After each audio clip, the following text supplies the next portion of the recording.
The Stream Climate Conversations is put together by EkoGalaxy, which is a platform for climate education.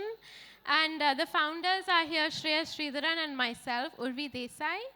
And essentially, it is our dream to build nature-rich futures for ourselves, but as well for the very rich, the life-sustaining biodiversity that we are so lucky to share our planet with.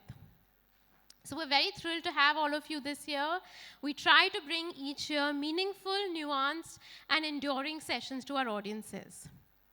Before I introduce our speaker of the session, EkoGalaxy begins each session with an acknowledgement. The land on which we gather here once belonged to our city's rocks, trees, insects, birds, and countless other living things indigenous to this land. We acknowledge this in the spirit of solidarity, humility, and a respect for our shared existence on the planet. All right, so the third session of Climate Conversations 2026 is A Better World with Bats. And it's really a terrific title. It's a talk brought to you by the brilliant, the funny, and the kind Dr. Rohit Chakravarty. He's a bat researcher working with the very prestigious Nature Conservation Foundation and Bat Conservation International. Over the past decade, he studied the bats of the Andaman Islands and Uttarakhand, and currently leads projects related to bat conservation in India. He's passionate about public speaking and campaigning for bats. Rohit, did I call you Rohan? Sorry, I think I did. Rohan was here, incidentally, his brother at our debut climate conversation. So he's here in spirit. Rohit, we're absolutely thrilled and privileged to have you. Thank you for being here, but also for doing the work you do for these stunning but overlooked creatures. Please join me in welcoming the Batman of India, Dr. Rohit Chakravarty. Thank you so much. Do I need a clicker? Need a clicker, right? Anyway, while that is being set up. Okay, thank you very much, Urvi. Thank you very much, Shreyas, for this invitation. When I was first invited to speak at a Lit Fest, this is the first Lit Fest that I am at, I felt very illiterate when I received that invitation because I'm not here to publicize a book, I'm not here to sign books, but to do the only thing that I know how to do, which is to talk about bats. And today we are in an auditorium named after George Orwell. So I thought let me try and summarize what my talk will be in George Orwell's words. So if I were to summarize this, it would be that I'm basically trying to convince you in this talk that all animals are equal, but some are more equal than others. And today, the animals that I'm going to talk about are bats. So before we begin, I know this is post-lunch, and most of you would be, it's a well-deserved nap time. So let's start with a quiz. And in this quiz, I'm going to show you photos of animals, of the faces of animals. And you have to tell me whether it is a bat or not. And as you can see on the slide, it could well be an AI-generated animal. Okay, so keep that in mind. And I will start with this, and then I'll ask whether it is a bat. You put up your hand up. You tell me, or if it is not a bat, you put your hand up. Is this a bat? Can I see a show of hands? Okay. Quite a few. Okay. And how many of you think this is not an animal at all? Not an AI-generated animal. You do? Yeah. It really does look like a fox. And a lot of people who said yes are actually right, because this is a fruit bat. And fruit bats are perhaps best described as sky puppies. They really are puppies that are with wings. This is a short-nosed fruit bat, very common in most parts of the country, including Hyderabad. Is this a bat? How many say no? I heard a very overwhelming no. Oh, more here.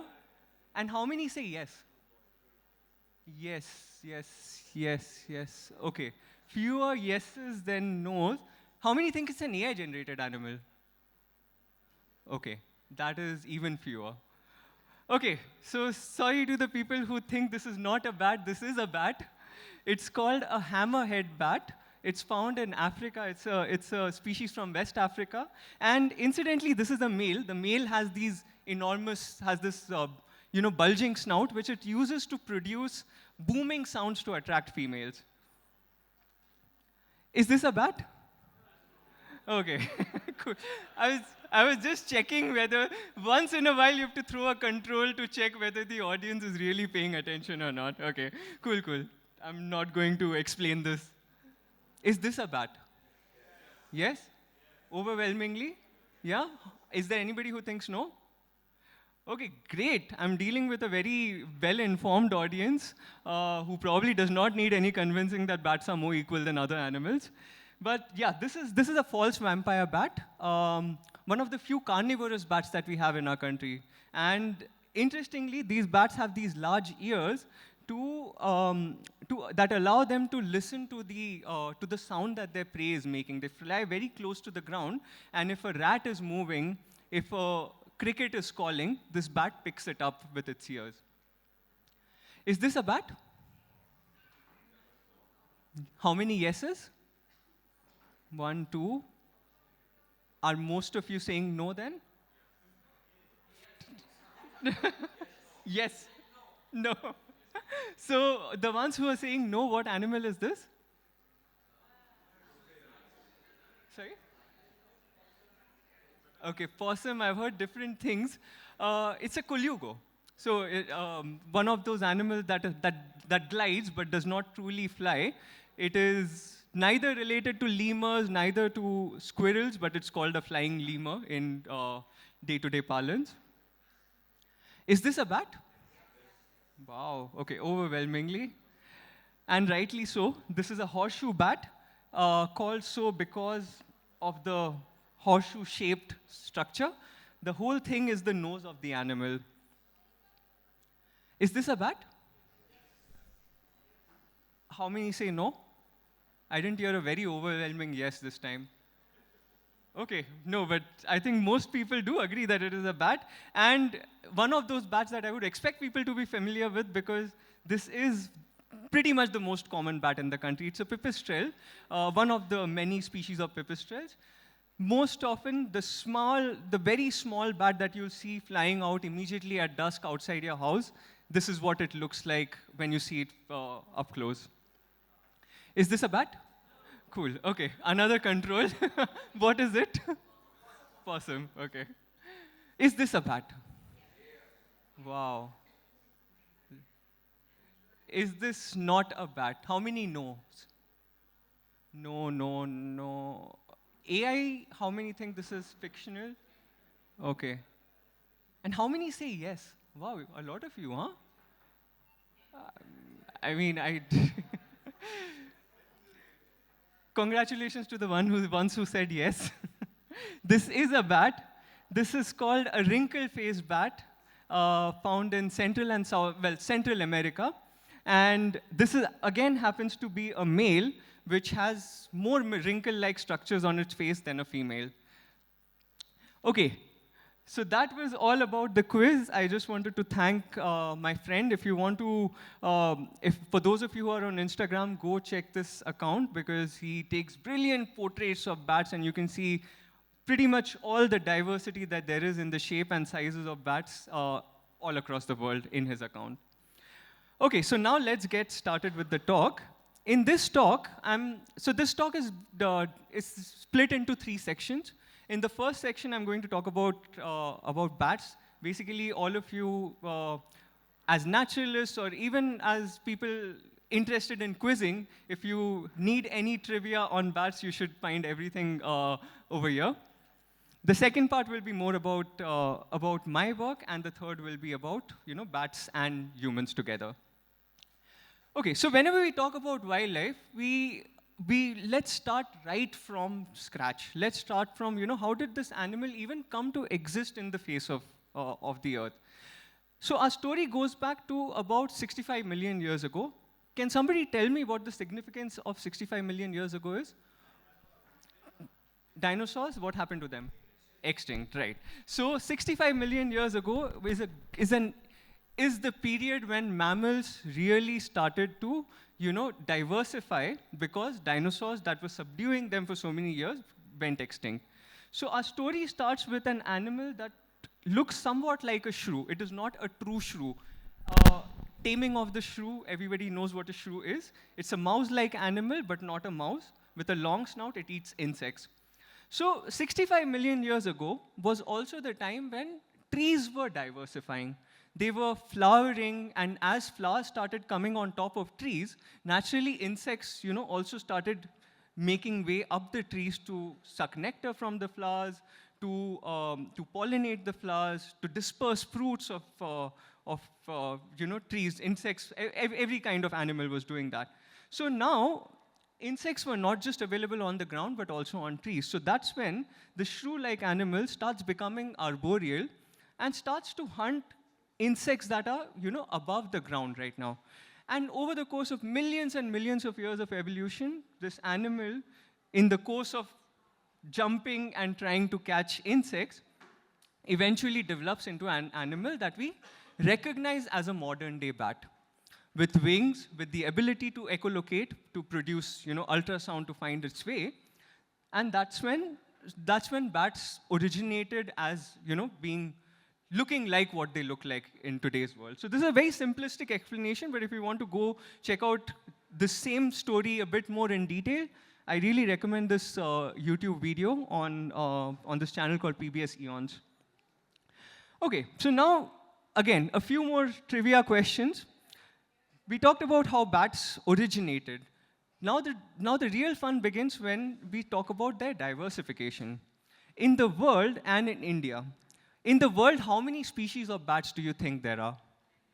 Sorry, one at a time? 20?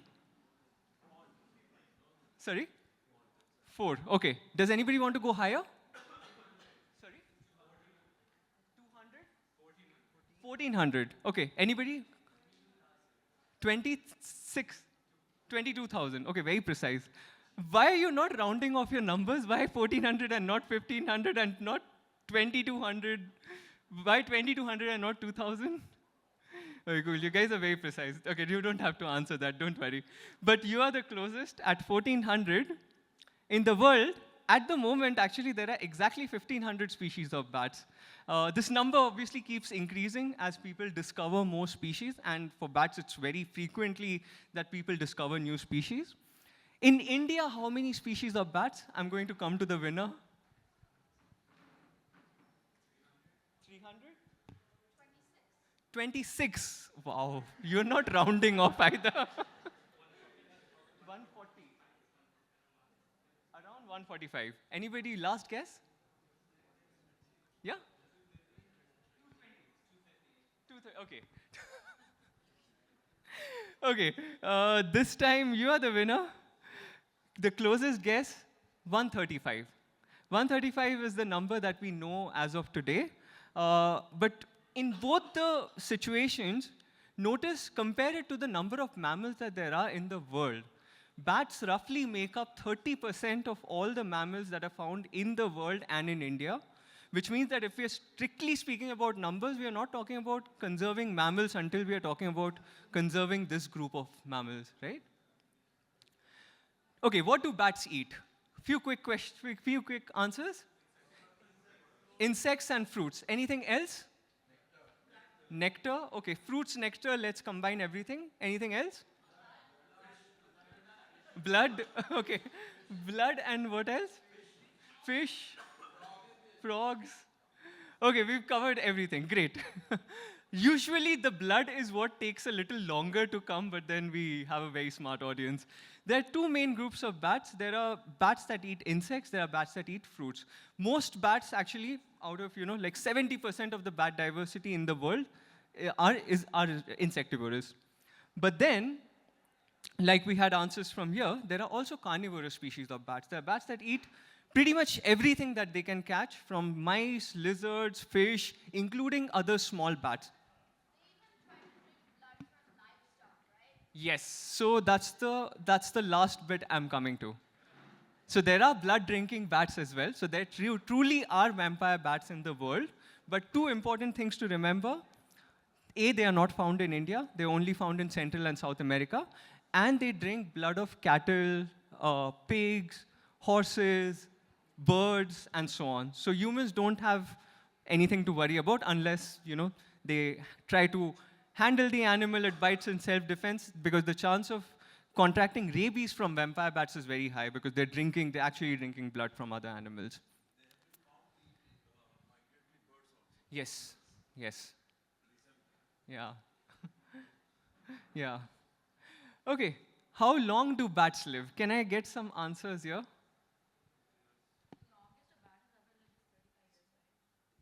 Very cool. Okay, you're very close to the answer. And okay, so that's the longest that a bat has ever lived. Does anybody want to say more about it? Sorry? 17? Oh, okay, 27. Sorry, I'm hard of hearing. 29? Okay. You want to go lower than that? Higher. Okay. Okay, so this is a question where no answer is truly wrong, because we're talking about 1,500 species. And obviously, we don't know the exact lifespans of many species, but there's a whole variation. Starting from a bat that can live barely 3 years. And we're talking about a small animal. We're talking about a 20-gram animal that weighs roughly the same as a mouse here. So 3 years is what a noctule bat from Europe lives for. But now it starts getting interesting, where our most familiar bat, the flying fox, can live for up to 34 years in captivity, which means that it can safely live 20 plus years in the wild. And this is a species that is found pretty much all over the country. So, and bear in mind once again that this is an animal that weighs as much as a standard chicken, and it lives far longer than what a tiger lives for. And finally, it gets very interesting when we talk about the smallest, among some of the smaller bats. This is a species found all across Europe. A bat that was put, a ring was put on this bat in Siberia so that scientists could monitor the same individual across the years. And this bat lived for 41 years. And to tell you how big the bat is, that's how much it weighs. It weighs 5 grams, the size of your standard small travel toothpaste tube. And this bat lives for 41 years, far longer than a tiger can ever live. Now, this is something that perhaps many of you know, that most insect-eating bats produce ultrasound, and they navigate using the echoes that are generated that are returned from the ultrasound. Is there anybody who does not know how bats navigate? Okay, I will explain. So, and while I'm explaining, I will also try to highlight why this is so interesting in bats as compared to other animals. So what happens is, a bat produces very high frequency it produces ultrasonic sounds, which humans can't hear because they are well above our hearing range. Now what happens is, when this sound, let's say I'm a bat, I'm throwing sound at her right now. A lot of the sound will hit her skin and get absorbed by her skin, and some of it will come back to me. So and then, as opposed to me throwing the same sound, say at this piece of granite here, most of the sound will hit the granite and it will come back to me. It will not be absorbed by the wall. So there's a very minor time lag between the sound that is hitting her and is getting returned to me, and the amount of sound that is coming back to me. But as opposed to the granite, almost all of the sound is returning to me immediately. So by doing this, by listening to the echoes and making these very complex mathematical calculations about how much sound has been emitted, how much sound has returned, all in milliseconds, the bat makes makes the bat decides whether there's an object in front of it, whether there's prey in front of it, whether there's a predator, or another bat that's coming in between its path. So that's the beauty of bat echolocation. It happens at lightning fast speeds by a very tiny animal. Okay, and it is very interesting now that for a long time, for almost hundreds of years, people hadn't figured out how to record ultrasound. And it required very complex machinery to actually record ultrasound. But now this has, like everything else in the world, has become very compact, portable, and with devices that look like tablets, you can actually record the echolocation calls of bats. And like birds, many species of bats have different, they call at different frequencies. So by recording these animals and their calls, you can figure out, what's this bat flying above my head in Satwa knowledge city, for example. So, so and this is something that bat researchers like myself use a lot to understand the diversity of bats in our area and to also understand what kind of habitats they are found in. And apart from these, these little attributes about a bat and its life, there are certain other behaviors that make bats very special and very relatable to the general public. For example, vampire bats, which are some of the most vilified animals because of their blood drinking ability, are also bats that are known to share food with each other. The problem is that when you're going after blood, there's very little chance that you will return after being fed, So the chance of finding a sleeping bird or a sleeping cow and not waking it up while you're sucking blood from it is not, you don't have a very good chance of getting a meal. So a lot of times, bats come back hungry to their colony, and the individuals that have fed, they regurgitate blood and feed their roost mates. Of course, it's not as nice as I'm making it sound. There's no true altruism. There's no, altruism is very rare in nature. This is more like an insurance system, and it works very heavily on reciprocity. So if I came back hungry and you donated blood to me, there's a good chance that I will reciprocate and donate blood to you when you come hungry. I'll just come to you for your question. Okay, cool. And another behavior that has been observed in captive bats, but it may very well occur in the wild. A zookeeper in the US was observing this flying fox called the Rodriguez flying fox. It's a species found in Mauritius. And what the zookeeper found was a female was heavily pregnant. She was about to deliver. And a lot of other females, her roost mates, gathered around her to basically, to guide the whole process of the delivery. So while the pup was coming out, they caught the pup and brought it to safety. And as you can see, bats have to correct their position while they are delivering. They can't do it upside down. They have to correct their position. So the chance that the pup will fall to the ground is high. So these females then collected and gathered the pup to safety. And this is something that might happen very commonly in the wild as well. It's just that it's not been observed so far. Okay, so before we go to the next section of the talk, I can take a couple of questions, just so that you guys are all awake. Yeah, okay, I'll take yours. Yeah. Okay. So you mentioned that altruism isn't something that occurs. What would explain this midwifing phenomenon?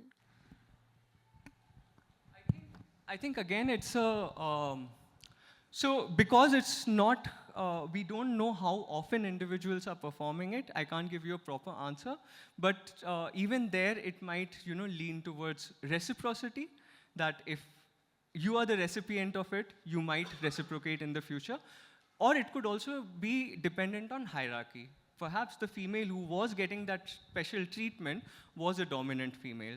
And so there are different possibilities that could explain it. Yeah. One more. Has been observed? Sorry? It has been observed, yeah. Okay. Oh, okay. Yeah. Okay, I'll take those two questions and then we'll move on. Do all bats hung upside down? Yes, most of them, I think, well, most bats do hang upside down. Some can do well enough sideways, laterally. But upside down is their position of choice. Any reason? Yeah, the reason being that it helps them with takeoff. Because bats are not, unlike birds that have feathers, bats are not built for very good aerodynamicity. Their wings are essentially loose pieces of skin. So it helps them when they are upside down that they drop themselves, open their wings like a parachute, and then they can escape. Yeah. Why do bats live so long? That's an interesting question. The answers are, there are two main reasons here for the ones that are very long-lived. One is that their DNA repair mechanisms, it actually links to flight, where flight exposes their body to constant wear and tear. So their cell and DNA repair mechanisms happen very quickly. And in fact, they're great model organisms for studying cancer because they never really suffer from from cells misperforming their duties. The other reason is that during winters, a lot of insectivorous bats hibernate, which means that for 5-6 months of the year, they are living yet not living. They're in such a state that their heart rate is super low, and they are, they're not putting a lot of pressure on their bodies. Okay? Don't worry, for those who haven't been able to ask questions, we'll have, I think I'll do well on time and get the other questions. Okay, so the second chapter of the talk is about me. I'm a big fan of Bollywood, so everything that you see on screen is always very dramatic. This is not how I do fieldwork. The only thing perhaps that matches, that's true here, is my mother's expression, which was always like this when I went to field. So I've had the great privilege of working in various parts of the country. Most of my own work has happened in Uttarakhand. Okay, the pointer is not working. Has happened in Uttarakhand and in the Andaman Islands. But thanks to leading a very able team of students now, they've allowed me to spread to several other parts of the country. Now here are some glimpses of the places that bats have taken me to. The Andaman Islands, beautiful place, but perhaps were some of those few places in the country where the sea meets the rainforest, just separated by a thin stretch of the beach. And because of the geology of the Andaman Islands, it's a place that has a lot of limestone. It receives heavy rainfall, which means that the limestone gets cut by water into thousands of caves. And no two caves are similar. They're all very different from each other. And depending on their size, depending on their shape, they hold different numbers, different species of bats. In Uttarakhand, things are very different. You're not talking about caves, you're far away from the seashore, but what you're close to are these massive rivers that are formed through glacial melt. And at different elevations, the forest is also very different. In the lower elevations, you have more oak-dominated forests. When you go higher up, you have pine, cedar-dominated forests. This photo, for example, this is all deodar, which is a species of cedar. And this really reminds me of that scene from Crouching Tiger, Hidden Dragon with the bamboo forest. I know how many of you might have seen that. And as you go higher up, or even if you're there in the right season, this is the kind of rhododendron blooming that you see. And when rhododendrons bloom, obviously they're drawing insects and hence insectivorous bats. In Meghalaya is, again, roughly similar to the Andamans, a lot of caves, but far more extensive in their, in nature. Like, single caves can go on for kilometers if you keep following them. And this is where I've been joining caving groups who survey these caves, and I've been joining them as a bat researcher looking for bats in these caves. And sometimes, I'm of course talking about very exotic places right now, But the truth is that you really don't need to go too far to see bats. Is anybody from Delhi here? Do you recognize this place?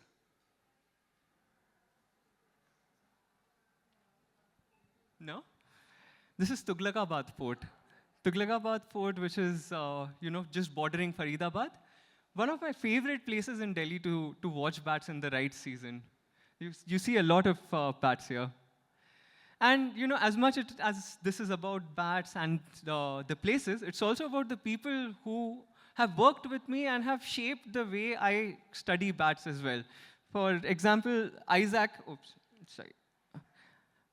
in the Andamans, he was my first field assistant when I was doing my master's dissertation. I barely knew how to catch bats, and that's how he taught me how to catch bats. With Bashir, Jarif, and Jerry from Meghalaya, everybody has their own style, everybody has their own stories about nature, about their place, about the bats, and you end up learning more from them than the other way around. Now coming to some bats, sorry, the font has got a little misaligned, but no problem.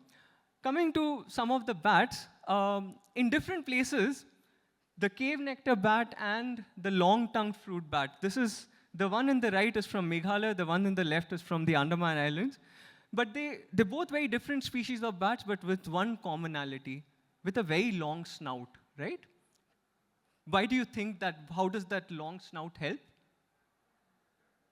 It's in the name. Sorry? Exactly, right? It's in the name itself. These are both predominantly nectar-drinking bats.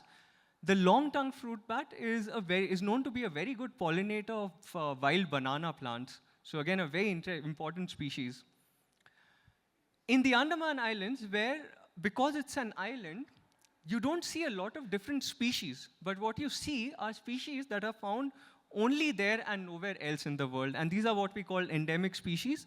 These are two species of horseshoe bats that are both endemic to the islands, both with their funny noses, with very large noses. And the reason why horseshoe bats have these noses is that when they're leaving ultrasound, when they're emitting ultrasound, they don't do it through the mouth. They emit sound through the nostrils.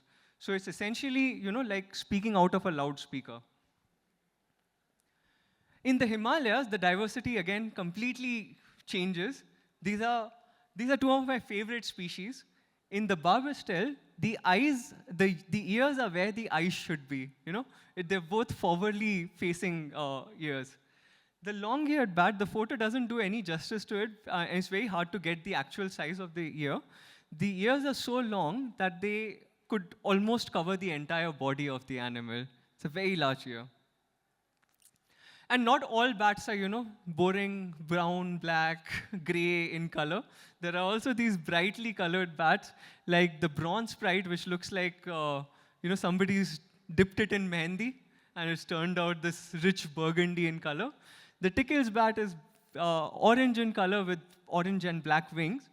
And my favorite is the little tube-nosed bat, which is very hairy, golden color hair and extremely hairy. Like, hair running all the way through its hands, all the way through its legs, through its tail, and so on. So when I first showed this to one of my interns, she said that this is the Anil Kapoor of the bat world.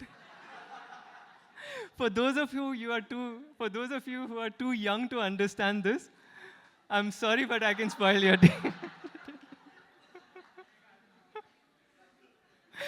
I'm sorry, this will stay on in your mind for some time, but please try to forget it eventually. And coming back to Delhi, coming back to Tughlaqabad Fort, these are the bats that you see in such a place. One of the most common bat species in Delhi. And do you see something going on there? Like, what do you see? Something unusual? Yeah. Grip. Okay. Spiraling of the ears, just go a little behind the ears. Pup. I heard pup, yeah. So the pointer isn't, oh yeah, the pointer is working. These are the legs of the pup, and the pup is basically, hanging on the other side. The face is on that side, and it's grabbing the mother like a necklace. So these are, so not only are these bats that are in Delhi, not only are they, living in these monuments, but they're also breeding and, enjoying their lives in that dirty city. And, after all of this searching around for bats in exotic places, I've also had the privilege of adding one species of bat to the world's checklist and to India's checklist. Thank you. This is my only moment of glory. I worked this hard so that I could get claps from all of you in this room today. So this is a species of bat that we discovered recently. I found this in 2021, took some time to work it out as a new species, and this was published in June last year, a new species of bat called the Himalayan long-tailed myotis. Okay, any more questions? Maybe 2, 3 more questions now? Okay, you, and then you. Okay. Okay. Okay. I hope it's not too preemptory, but one thing is about dispelling myths about bats. I can read out an article which one of us, a gated community here, somebody sees a flock of fruit bats. Oh my God, there's a flock of vampire bats right next to the children play area. Do something. Right. Okay, so let's revisit that question at the end of the talk. But if I forget to answer that, please remind me. So bats, do they bite actually? They bite in self-defense. They're all like, I've never had a bat, I'm walking peacefully and a bat comes, bites and goes back. No, so what I mean is when you go into the caves. Sorry? When you go into the caves. Yeah. No, so it's again, I don't think, like even inside a cave when bats have been, zipping around my face, they rarely come and bite. So it's mostly, I think, they need to be scared enough to bite. So it's only when we handle them for studying them is when they bite. Yeah.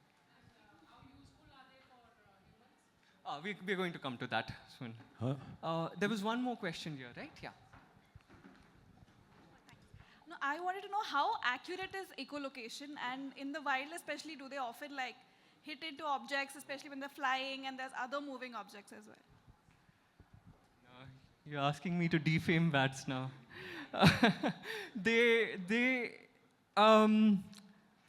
It's pretty good, but it fails when there are thousands of them. And they do crash into each other quite often. The problem there is twofold. One is that there are so many of them. Two is that when there are so many of them from the same species, the calls are also similar. So it's a bit hard to discern which is your sound and which is your neighbor's sound. Bats do certain things, like they modulate their frequencies a little bit when they're flying in such situations, but that's not to say that they don't crash. So while the chances of accident are very, very low in most circumstances, in certain circumstances, the chances increase manifold. Okay, hi. I mean, you said they bite in self-defense. That's what everybody will say who loves, what the species that they like. Like I'll say for dogs. But anyway, so my question is, how high do they fly? How high can they fly? They can. I don't have numbers, but from certain species where people have put these, sort of loggers that also measure altitude, we know that they can go up to 150, 200 meters above the ground. So they can fly very high. And the fastest mammal on Earth is actually not a cheetah, it's also a bat, which can fly, at roughly 180 kilometers per hour. One last question. When it comes to classification as far as taxonomy goes, what characteristics do you have to document to be able to justify a new species? It's a whole, like you have to piece different pieces of the puzzle together. One is morphologically, like, in its external characters, how different it is from other known species of bats. For this, you not only compare it to, you also compare it to museum specimens, which have preferably been collected from around the same area, or so for example, in the Himalayas, I would compare specimens that are found, that were collected both in Uttarakhand, but in other neighboring parts of the world as well. Then there is anatomy, where, so you can't really describe a new species without sacrificing the animal. So you look inside the animal to look at its skeletal structure. It's typically the shape of the skull. And in bats, there's also a bone in the penis, so which varies a lot in shape from species to species. So ideally, you should collect a male of the species rather than a female. The third piece of the puzzle is genetics, and where you look within the DNA and then compare across, closely related species. Yeah. But you also have to do a female at some point? So you also have to? You also have to examine a female to Yes, I mean, it is preferable that you have more than one individual. The species that we described was based on one male specimen that I collected and one male specimen that somebody else found in their collection. Yeah, so we at least had 2 individuals here to compare. Okay, I will move further, and we will then, it's 3:50. Oh, I was thinking of 4 o'clock, shit. Okay, anyway, this is but we started late as well, right? Yeah? Okay, cool, okay. Yeah, so the last part of this talk is about, we've seen, we've heard about what bats do, what I do. Now let's put, bats and humans and our relationship together in perspective. How many of you recognize this plant? Is it a century plant? Sorry? Is it a century plant? Century plant. I don't know. I don't know that name. Anybody knows another name for it? Yucca it's close to yucca. Agave. It is an agave. Okay, I think we're going close to the answer. This is the plant from which tequila is produced. So you all need to know what this plant is. But what you should know even more is that it's a bat-pollinated plant. And so whenever you are actually buying tequila, well, of course, there are ways to fertilize this plant artificially as well. But this is a plant that has spread across its range in Central and South America, thanks to nectar-feeding bats. In the season, yes, when it blooms. In fact, this what you see here is a pregnant female bat, which migrates as the agave blooms. So it's literally called a nectar corridor that they follow during migration. Anybody know what this plant is? Durian. And again, the reason why I'm showing you this plant is because it again is a bat-pollinated plant. And one of those plants that is the leading export of most Southeast Asian countries. Again, and do you recognize the name? The cave nectar bat is one of those photos that I showed to you from the Andaman Islands. So this is a bat that is extremely important for rainforest restoration. At the same time, people who come from coastal parts of the country, bats are also known to be very efficient pollinators of mangroves. We don't have very many studies actually we don't have any studies from India, but from studies in Southeast Asia, we know that bats are very good pollinators of mangroves. And that's about that's about fruit-eating bats. When we come to insect-eating bats, a small 5-gram bat can eat up to 1,000 insects in a night. And when you see what a colony of bats is, about 10,000, 20,000, going up to 1 million individuals, you can only imagine how much pest control they might be performing. And this pest control is not just, useful for day-to-day crops like rice, cotton, sugarcane, etc. It is also very important for our luxury products like chocolate. And these are studies from Indonesia and from the US, where people have put these very large cages on certain parts of the field and left the other part of the field completely open. The logic here is that the other part of the field is being, bats are active, birds are active, everything is active there.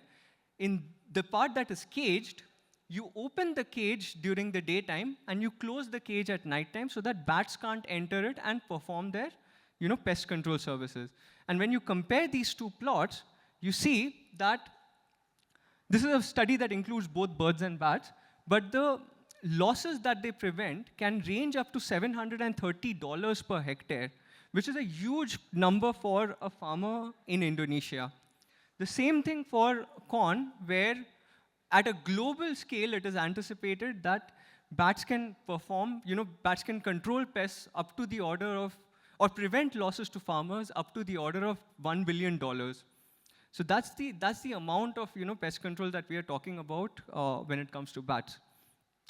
But the reality, unfortunately, is, bats, despite being nocturnal and elusive animals, they also face a lot of threats. For example, because they go into orchards to eat fruits, they are trapped and killed in retaliation by farmers who are trying to protect their crops. They are hunted in various parts of the country. Some of these, this is a photograph from Nagaland where I have no business telling people about their tradition and, about what they should do in the forest that they've been protecting. But the problem here is that their own hunting records, they keep meticulous hunting records of how many bats were hunted in each hunting season, and these numbers are dropping. So, so at some point, culture needs to take a U-turn to let nature take its course. In Karnataka, this is right down this cave, right down this hill where granite was being actively mined, is the only known roost of a bat called the Kola leaf-nosed bat.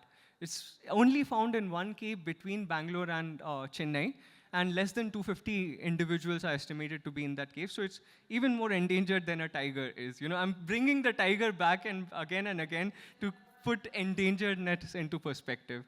And wind energy is again one of those problems that has caused a lot of mortality in Europe and North America, and we have no numbers from India.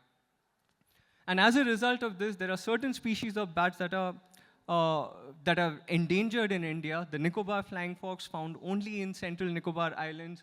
The Kola leaf-nosed bat, found only in one cave in southern India. And the Salimali's fruit bat, which is found in the southern part of the Western Ghats. And of course, when we talk about bats, the other thing that has been making headlines all this while is their link to diseases. And it is, I won't lie about this, that bats do carry viruses. Most animals do carry viruses. But because we don't interact with bats very often, the chances of those viruses being novel for human beings and hence causing more damage to our bodies is a lot higher. But whenever any of these diseases break out, what we tend to forget is that bats actually have the best track record of living with humans. And I'll explain what I mean here. Throughout the world, this is how you see bats. You go out in the middle of Hyderabad, you will see flying foxes in the middle of the city. It's not that they've come here right now, or it's not that they've come here because natural environment has been destroyed. They've been living there for a very long time, and they're very loyal to the places where they sleep. These are photos from different continents, from Thailand here, from the US, from Africa, and again coming back home to Delhi, where bats have been sharing space with humans. But the thing is that they know how to they know how to keep a safe distance. They know social distancing far better than we ever learned during COVID. Right now, in this particular venue, I'm sure there's a bat somewhere, but it will take you a good 2 days of searching to find exactly where that bat is. That's how good they are at hiding themselves. But in order to live safely with bats, there are a few things that we can all do. First is give bats their space. Don't trouble them, don't harass them. If you're not trained to handle bats, please don't handle them. The chances of getting rabies is very low, but please avoid that as well. If you have a bat colony in your house,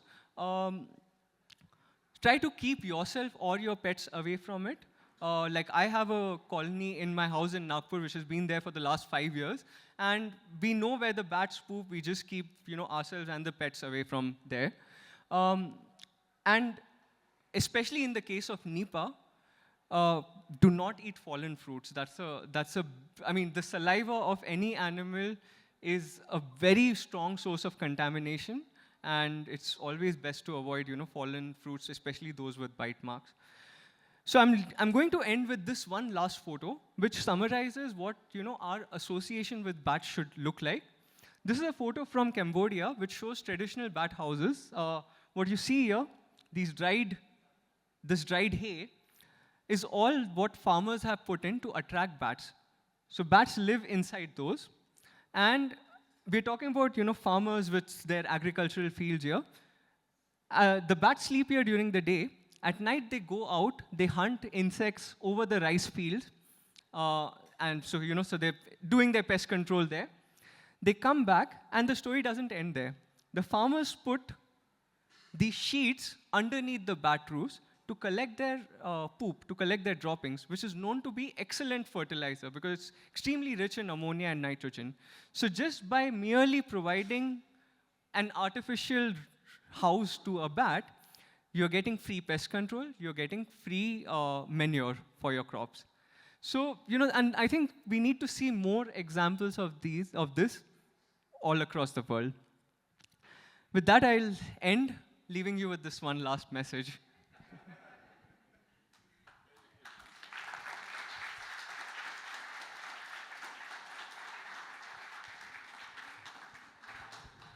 Thank you so much, Rohit. I think I can speak on behalf of everyone when I say that you absolutely did convince us. It is a better world with bats. Would you like to take a few questions if there were one or two? Yeah, I have your question in mind regarding superstitions, right?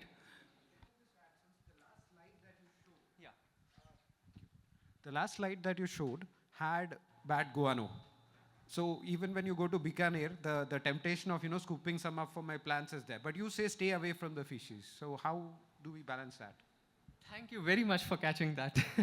So when I say, it's actually this is something where virologists and bat researchers have always been coming at odds with each other because guano mining in Southeast Asia has been going on for thousands of years and nobody has ever been infected. But we don't know whether they have not been infected or whether they have simply not complained or the lack of surveillance.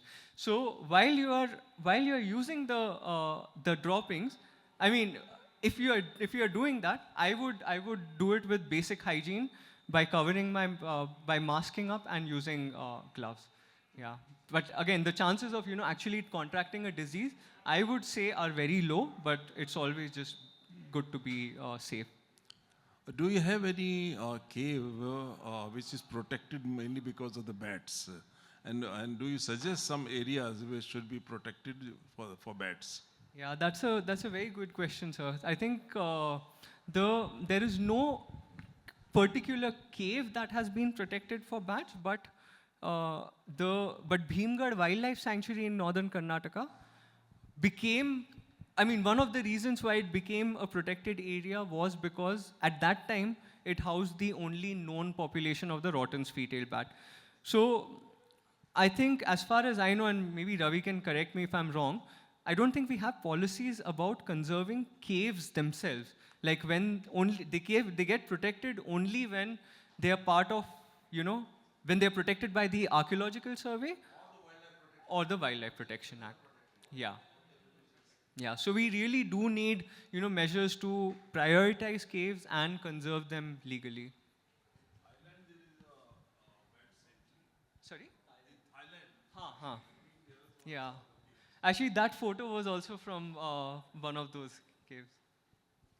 So we saw lots of bats on trees in the morning at 10 o'clock, and they'll be making a lot of noise. It's like chatting, gossiping, about what happened in the night.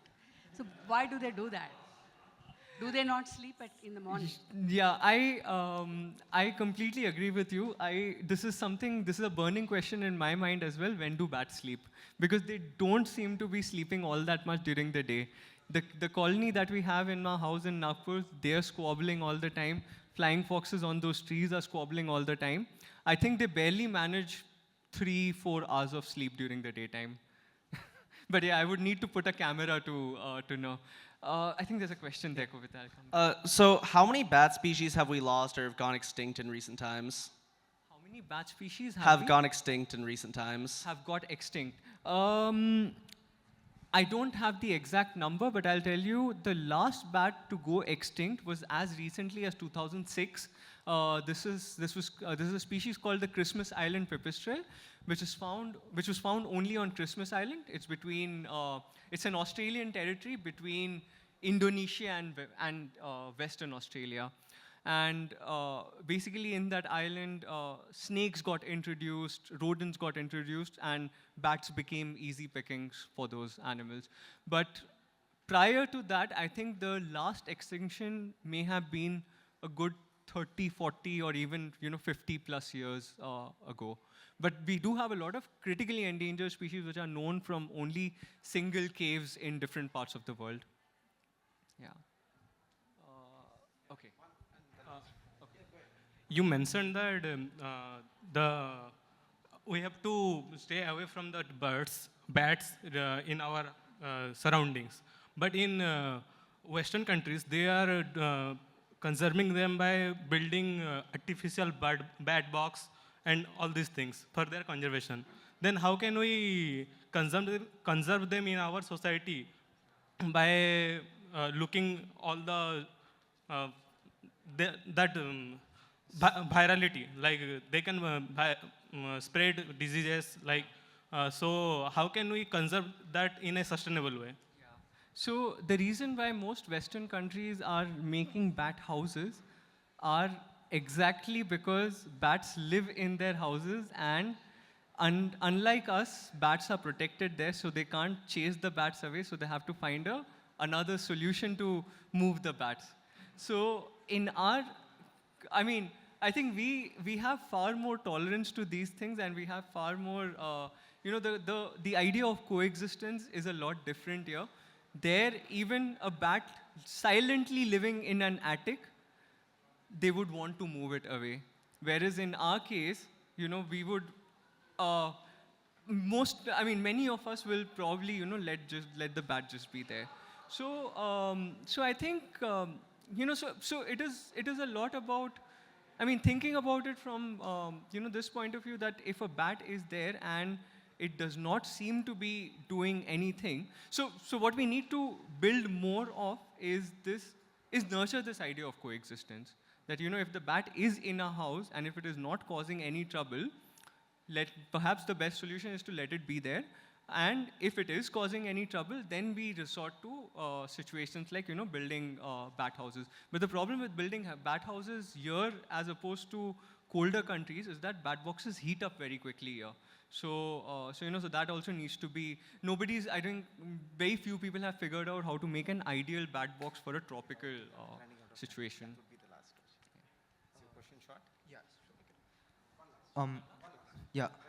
If a bat accidentally enters your house, how can you safely take it out? The first thing would be to switch the fans off, and then open all the doors and windows that you can, and then just settle down for a bit. Because the more you move around, the more obstacles you are adding for the bat in an unfamiliar area. So just sit down, let it navigate the situation, and then it will find its way out by itself.